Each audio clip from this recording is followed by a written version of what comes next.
ucap longlah sang Israel atau beta dan chua khoa yang bắp nhảy longlah atau haleluya ni haleluya sabran haleluya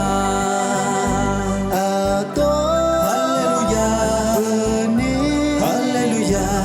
sabran haleluya dengan kanua qua yang vô cầu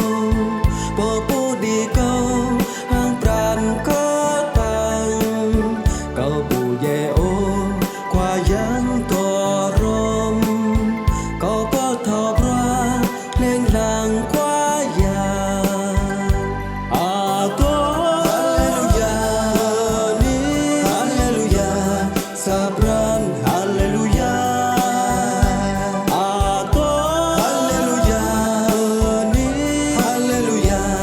sabran haleluya.